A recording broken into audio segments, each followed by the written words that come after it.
Pues mire, yo le voy a mostrar el camino y juzgue usted si lo que voy a decir no es más que una falsa propaganda. ¿De acuerdo? Bien, hablemos de la riqueza. Busque Mateo 5:5. Bienaventurados los mansos, porque ellos recibirán la tierra por heredad. Eso, mi amigo, es riqueza indescriptible. ¿Y qué de la sabiduría, de la guía que uno necesita? Veamos el Salmo 25:9. Encaminará a los humildes por el juicio y enseñará a los mansos su carrera. ¿Y qué de la paz y de la serenidad que queremos tener? Veamos Mateo 11, los versos del 28 al 30. Venid a mí todos los que estáis trabajados y cargados, y yo os haré descansar. Llevad mi yugo sobre vosotros y aprended de mí, que soy manso y humilde de corazón, y hallaréis descanso para vuestras almas, porque mi yugo es fácil y ligera mi carga. ¿Cómo trabaja eso en nuestras vidas? Bien, veamos. Primero, el significado de mansedumbre. Muchos piensan que mansedumbre es cobardía, que si uno es manso, tiene un carácter tímido y ambivalente. Permítame decir de una vez por todas, mansedumbre no es cobardía. Jesús dijo, yo soy manso y humilde de corazón. ¿Fue Cristo un cobarde? ¿Llamaría usted cobarde a quien con látigo en mano echó fuera del templo a los mercaderes? ¿A quien pasó 40 días en el desierto, en ayuno y oración, rodeado de bestias salvajes? ¿Se atrevería usted a decir que fue un cobarde? Jesús, aún sabiendo que en Jerusalén sería apresado, acusado y crucificado, sin embargo fue con determinación y firmeza hasta esta ciudad. ¿Le parece a usted que eso fue un acto de cobardía? ¿Qué clase de cobarde fue Jesús que sufrió en agonía y murió con su cuerpo clavado en una cruz? Jesús, el más hombre de todos los hombres que ha existido, dijo, yo soy manso y humilde de corazón. Mansedumbre ni siquiera es debilidad, aunque muchas veces así lo pensemos, cuando lo opuesto es la verdad. Para ser manso hay que tener tremenda fortaleza espiritual y emocional. La Biblia dice que aparte del Señor Jesús, Moisés fue un hombre manso. Piénselo. Moisés fue un comandante en jefe que guió al pueblo de Israel desde Egipto hacia la tierra prometida. Fue un hombre de valor. Pero ser un hombre de valor no excluye la mansedumbre. Alguna vez en alguna parte leí la siguiente frase: si usted cree que mansedumbre es debilidad, trate de ser manso por una semana. Perturbadora opción, ¿no le parece? Ser manso demanda una increíble fortaleza, porque la mansedumbre es fortaleza bajo control. En tiempos bíblicos y aún en la actualidad, cuando alguien tenía un caballo salvaje y quería montarlo, primero tiene que domarlo hasta que se vuelva manso. Y solo cuando ha sido amansado puede ser montado, utilizado. Pero note, no es que el caballo perdió su fortaleza, sino que ahora su fortaleza está bajo control. Entonces, mansedumbre es fortaleza que está bajo control. Wallace Hamilton es el nombre del autor del libro Cabalgue caballos salvajes. ¿Y qué ilustra lo que estoy diciendo? Dice que nosotros venimos a este mundo con toda clase de deseos, de instintos, proclividades, habilidades y ambiciones dadas por Dios mismo, y que al diablo le encantaría quitárnoslas y pervertirlas para su propio uso. Pero esos dones son el regalo de Dios para nosotros. Pero Él quiere que todos esos dones estén bajo su control y sean para su honra y su gloria. Pero el diablo quiere pervertirlos y traer vergüenza al nombre del Señor Jesucristo. Por lo tanto, hay tres cosas que usted puede hacer con sus habilidades naturales y los dones que Dios le ha dado. Primero, autoafirmación. Allá a comienzos de la década de los años 60, apareció el siguiente lema: lo que quiera que es natural es hermoso, y cualquier cosa que es hermosa debe ser buena. Así que, lo que quiera que usted quiera hacer, hágalo. Nuestros antepasados de alguna manera fueron más listos que la gente de esta generación y su maldad. Los antiguos, si querían hacer algo malo, malvado, vil, si querían dejar correr sus caballos salvajes, tomaban esa maldad, esa impiedad, esa vileza que tenían y la deificaban, la convertían en un dios o en una diosa. Por ejemplo, si ellos querían beber hasta emborracharse, decían, bien, legitimemos esto. Y se hicieron al dios Baco, que es el dios del vino, y le adoraron emborrachándose. Así que fueron pervertidamente listos. Y si querían cometer adulterio o fornicar o vivir en un lujurioso desenfreno, deificaron a Venus como la diosa de la sexualidad y la promiscuidad. Así dejaban correr sus caballos salvajes. O si tenían rencores y deseos de venganza, para justificar su deseo de guerra, de sangre y dar rienda suelta a su odio, deificaron a Marte, el dios de la guerra. No solo que se sentían muy bien dejando correr sus caballos salvajes, sino que sus desenfrenadas bajas pasiones las elevaron al nivel de virtud religiosa. Hubo un hombre filósofo alemán, Friedrich Nietzsche, que fue el abanderado de los que querían dejar correr libremente a sus caballos salvajes.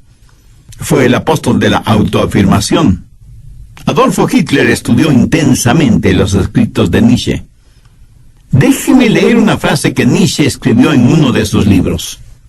Dice, hagan desaparecer a sus piadosos sacerdotes y su debilucho evangelio de misericordia. Purguen de sus almas esta enfermedad diabólica llamada cristianismo. El progreso depende de hombres fuertes y gente fuerte. Por lo tanto, afírmese en usted mismo. Sea un superhombre. Y Hitler fue convencido de esto, y el resultado fue la invención de los hornos de gases para aniquilar a los judíos. Segundo, el autocontrol. Solo restrinja, reprima sus deseos.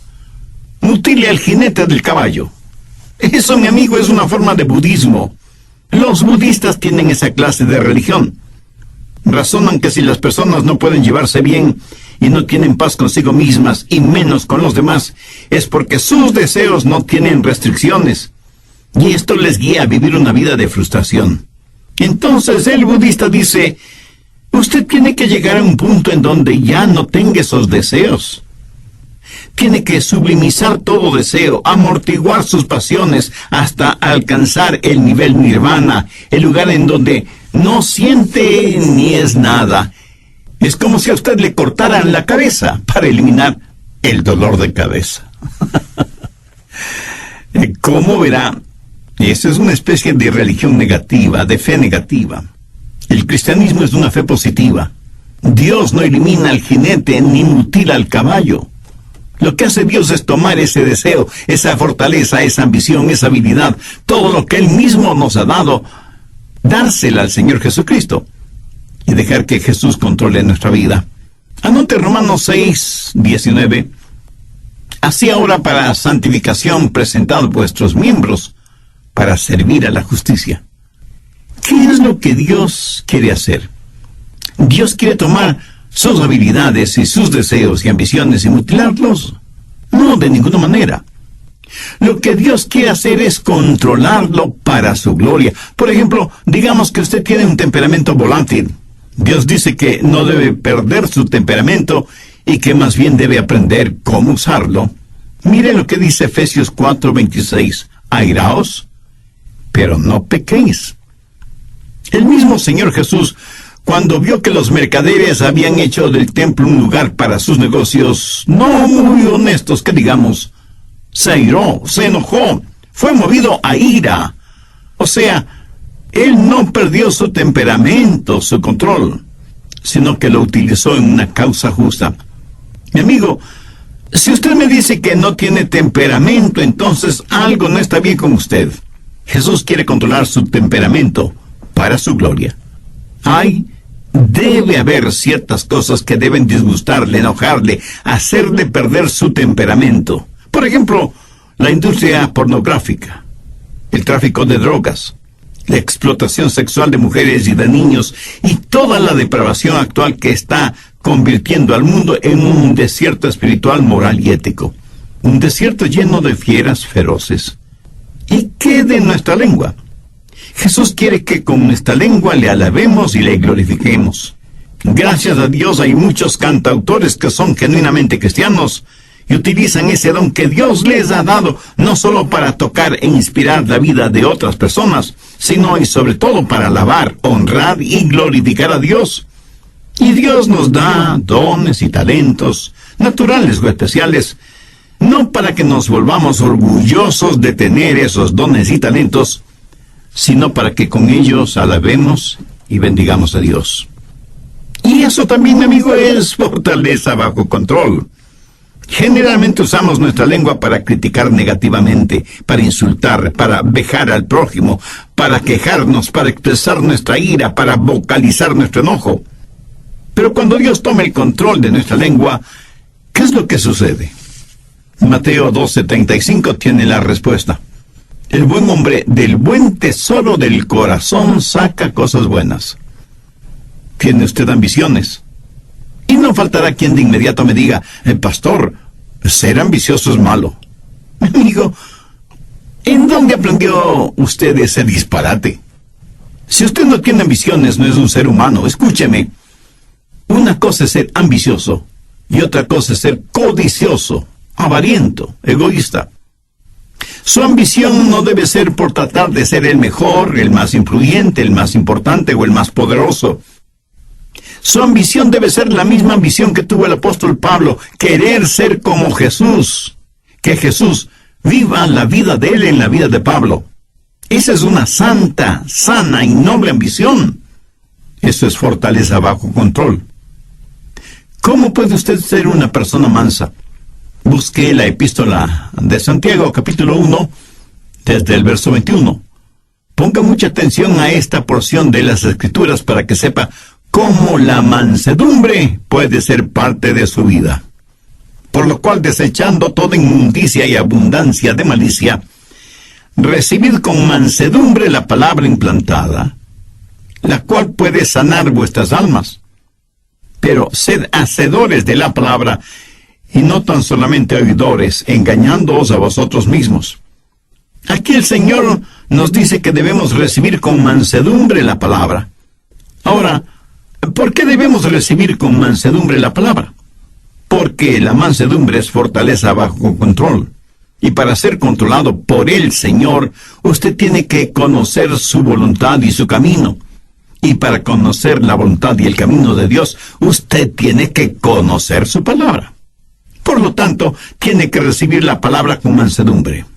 Escúcheme, ni usted ni yo sabemos ni la milésima parte de cómo guiar nuestra propia vida. Se explica ahora por qué, aún siendo creyente, fracasamos tantas y tantas veces. En una sala judicial a un hombre le preguntaron, ¿jura decir la verdad, toda la verdad, y nada más que la verdad, con la ayuda de Dios? Y el hombre respondió, si yo supiera la verdad, toda la verdad y nada más que la verdad, entonces sería Dios. Ingeniosa respuesta que encierra todo un mundo de teología. Necesitamos guía. Te puedo asegurar que Dios sabe lo que nosotros no sabemos. Así que si usted es una persona llena de mansedumbre, usted tiene que poner su vida en las manos de Dios para que le guíe. Si quiere que Dios le dé bienestar económico, sabiduría y adoración profunda, entonces tiene que recibir la palabra de Dios con mansedumbre, la cual, o sea, la palabra de Dios, puede salvar su alma. De acuerdo a Santiago, 3 cosas son necesarias. Primera, debe haber un espíritu de arrepentimiento. Santiago 1:21, por lo cual desechando toda inmundicia y abundancia de malicia. Ahora, ¿qué significa esto? En el griego la palabra inmundicia significa tener el oído tapado con cera. Por lo tanto, hay que eliminar el exceso de cera en el oído. Y la aplicación espiritual es fácilmente comprensible. Pero, ¿cuál es la cera espiritual que tapa nuestros oídos? La abundancia de superficialidad. Verá, muchos de nosotros ya hemos sido salvados, pero todavía ha quedado un residuo pecaminoso en nuestras vidas. Y lo que Santiago está diciendo es: limpien sus oídos espirituales de la cera que los está tapando. Un hombre puede domar un caballo salvaje, pero Dios no hace con usted lo que el hombre hace con su caballo. Usted mismo tiene que llegar al punto cuando diga: dejo mi maldad, abandono mis inmundicias espirituales. Si usted quiere que Dios le hable, tiene que entender su palabra. Si usted quiere que la Biblia inflame su corazón y su mente, tiene que eliminar la cera espiritual que está tapando sus oídos. Y la única forma de hacer eso es por medio del arrepentimiento de sus pecados. Debe tener un espíritu de arrepentimiento. ¿Sabe qué clase de persona es la que menos entiende esto de la mansedumbre? Pues la persona que está llena de orgullo. De hecho, esa clase de persona no puede recibir nada más porque su orgullo lo llena todo, tanto su vida material como su vida espiritual. Sin embargo, la Biblia dice que debemos recibir con mansedumbre la palabra implantada, la cual puede salvar nuestras almas. ¿Y qué de usted? ¿Está haciendo la provisión adecuada para la salvación de su alma? ¿Tiene usted una relación personal con Dios por medio del Señor Jesucristo? Por favor, abra su Biblia y busque la epístola de Santiago, capítulo 1, verso 21. Recibid con mansedumbre la palabra implantada.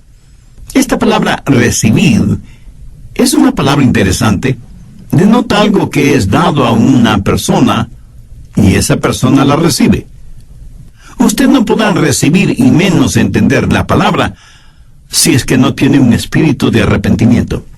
Sí, usted puede saber cosas acerca de la palabra, hasta puede saber intelectualmente, académicamente la palabra, pero eso no le califica para entender la palabra de Dios.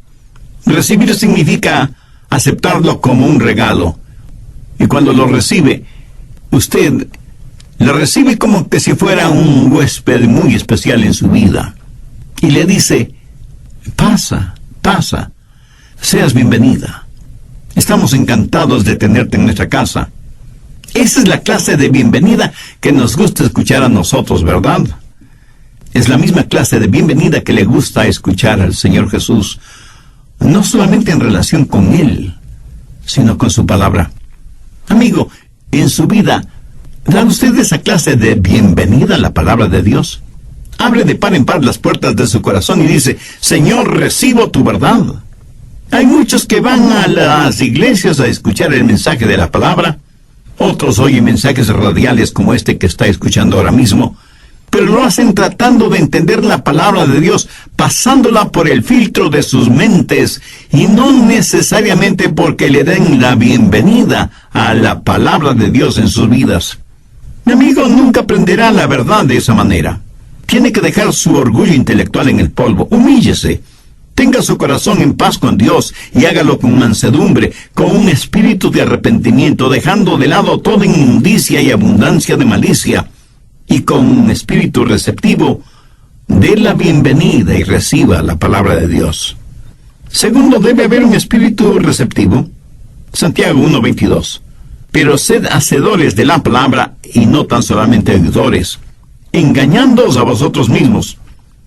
Una vez que usted tiene la palabra de Dios en su corazón, tiene que volverse un hacedor de la palabra.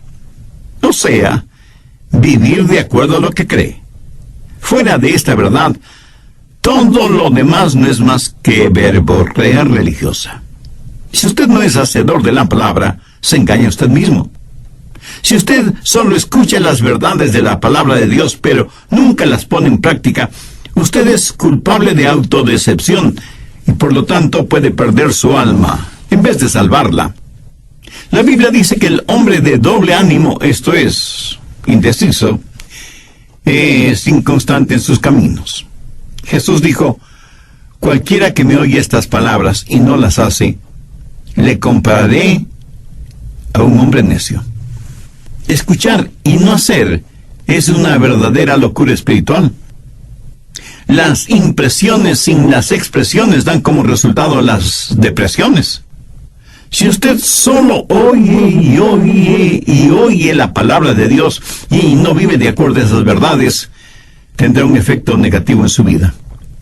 Alguien dijo que educación es el proceso mediante el cual el material en los cuadernos del profesor es transferido a los cuadernos del alumno sin que haya pasado por la cabeza de ninguno de los dos. Me temo que muchas veces esa clase de conocimiento bíblico es el que tenemos. Pero las enseñanzas bíblicas no son lo que deben estar en nuestra cabeza, sino que necesitan estar en nuestro corazón para que se manifiesten en nuestra vida. ¿Para qué sirve la mansedumbre? Veamos el final del verso 21 en Santiago 1, la cual puede salvar vuestras almas. Tercero, los motivos de la mansedumbre. El querer alcanzar bienestar económico, el desear ser guiado y tener visión y liderazgo en cada crisis de la vida, esa es una buena motivación. Recordemos lo que Jesús dijo en Mateo 5:5. Bienaventurados los mansos, porque ellos recibirán la tierra por heredad. Y usted me dice, pastor, en la actualidad usted no consigue mucho siendo manso. En nuestro mundo uno tiene que patear, arranchar, pelear, morder, engañar. Esa es la única forma de salir adelante. Pudiera ser. Pero quiero que recuerde que el hombre perdió su herencia por falta de mansedumbre cuando se rebeló contra Dios en el jardín del Edén. La gente hoy en día no es capaz de gozar con lo que piensan que tienen por su espíritu de rebelión. Pastor, ¿qué quiere decir que recibirán la tierra por heredad? Bien, veamos 1 Corintios 3:21. Todo es vuestro. Veamos ahora 2 Corintios 6:10. Como no teniendo nada más, poseyéndolo todo. Ahora, ¿qué significa todo esto? La tierra y todo lo creado son propiedad de Dios. Nosotros pertenecemos a Dios. Por lo tanto, todo lo que Dios tiene es nuestra herencia, porque somos hijos suyos, coherederos juntamente con Cristo. Y sin embargo, nada es realmente nuestro. Nosotros solo somos administradores, mayordomos de las cosas de Dios. Y este es un arreglo admirable, porque cuando el diablo venga y le diga, si no me sirves, voy a quitarte todo lo que tienes, usted le responde, tú no puedes quitarme nada porque nada tengo, todo le pertenece a Dios. Poderoso jab de izquierda al mentón del diablo, quien cambia de táctica y le dice, entonces si me sirves y me adoras,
te lo daré todo. Y usted le responde, diablo, tú no puedes ofrecerme nada, porque ya lo tengo todo. Demoledor jab de derecha al mentón del diablo. Como no teniendo nada más, poseyéndolo todo. Va a llegar un día cuando todo será posesión de los hijos de Dios, porque en su palabra dice que heredaremos la tierra. Un día vamos a reinar con Jesús. Un día Jesús descenderá del cielo y se sentará en el trono de David y reinará en donde el sol alumbra, o sea, en todas partes. Su reino se extenderá de mar a mar, Los lagos, ríos y océanos estarán rebosantes de peces. Los árboles se doblarán por el peso de los frutos en sus ramas. El cielo se llenará con multitud de aves y todos los desiertos del mundo se convertirán en florecientes jardines. Todo esto será la herencia de los hijos de Dios. Los mansos heredarán la tierra. Eso lo tenemos ahora como herencia en nuestro corazón. Pero un día será realidad. Tendremos bienestar, riqueza económica. Salmo 25:9. Encaminará a los humildes por el juicio. Mucha gente se pregunta, ¿por qué Dios no nos habla hoy? Están viendo y entendiendo las cosas al revés. No es que Dios no nos hable. El problema es que nosotros no estamos escuchando. No tenemos una actitud de mansedumbre para oír la voz de Dios. Desea usted que Dios le guíe. Si usted se humilla con un espíritu de arrepentimiento, con un espíritu receptivo, Dios le guiará. Y usted no será como un barco en medio de una oscura y furiosa tormenta, sin brújula, sin timón, sin mástil y sin velas, empujado por las olas y los vientos de este mundo. Encaminará a los humildes por el juicio. Él le mostrará el camino y usted podrá escuchar su voz, guiándole aún en medio de la peor tormenta de su vida.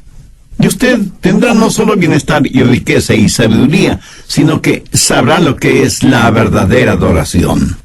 Mateo 11, desde el verso 28.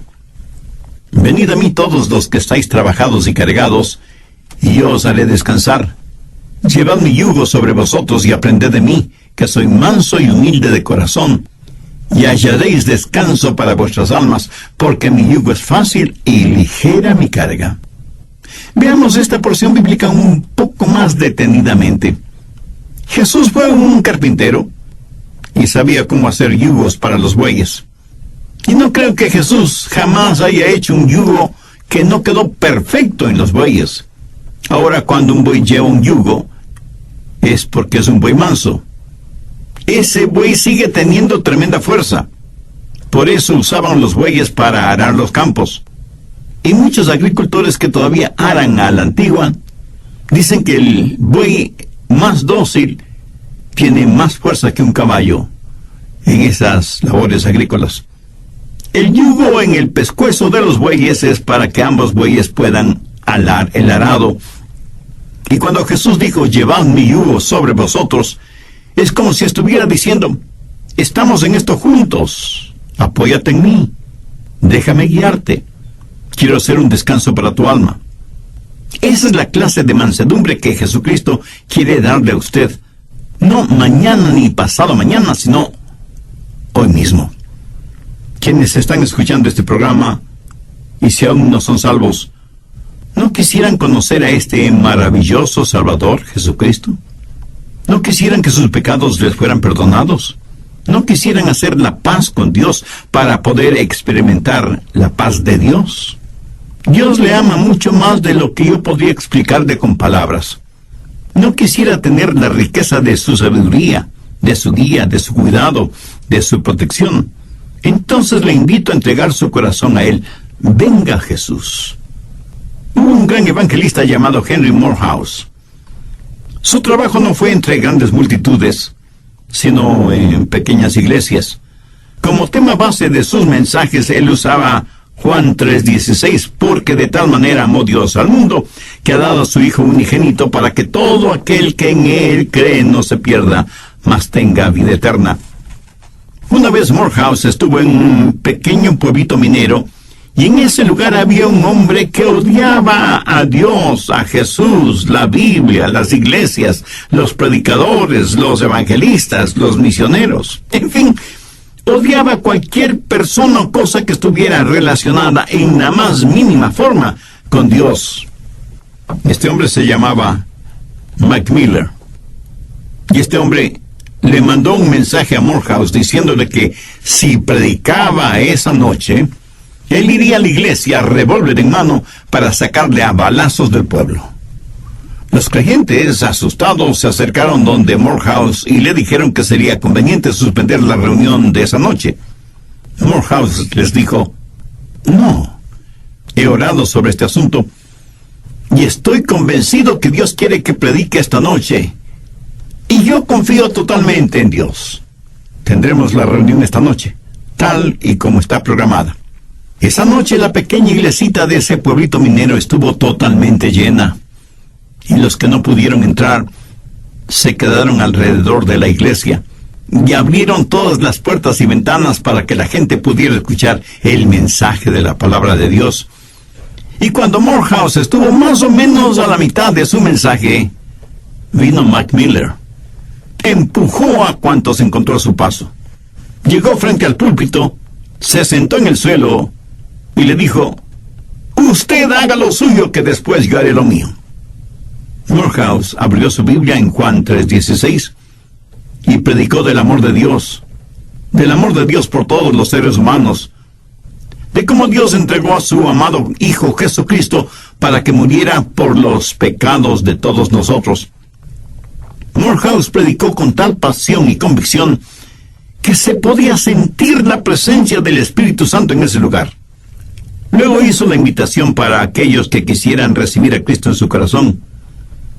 Mac Miller se puso de pie, y la gente no sabía qué iba a pasar.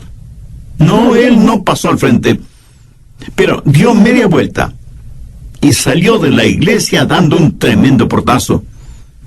Caminó por la calle principal de su pueblito. Sus amigos que estaban bebiendo en un bar le vieron y le llamaron: «Mike, ven, sírvete un trago». Pero Mac Miller siguió caminando como si no les hubiera oído. Llegó hasta un pequeño callejón, giró hacia la derecha y llegó hasta una semi-destruida valla metálica, tras la cual había un remedo de casa. Con sus enormes manos empujó violentamente la puerta. Era una sola habitación que servía de sala, comedor, cocina y dormitorio.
Ahí una mujer de rostro demacrado cuidaba de unos pequeñuelos quienes, al ver entrar a su padre, corrieron a esconderse debajo de la cama por temor a que su padre los castigara.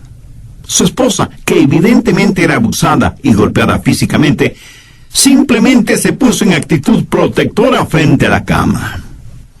Mac Miller miró a su esposa y en un tono dulce, desconocido en él, le dijo: «Mujer, no temas. Llama a los niños. Vamos a orar».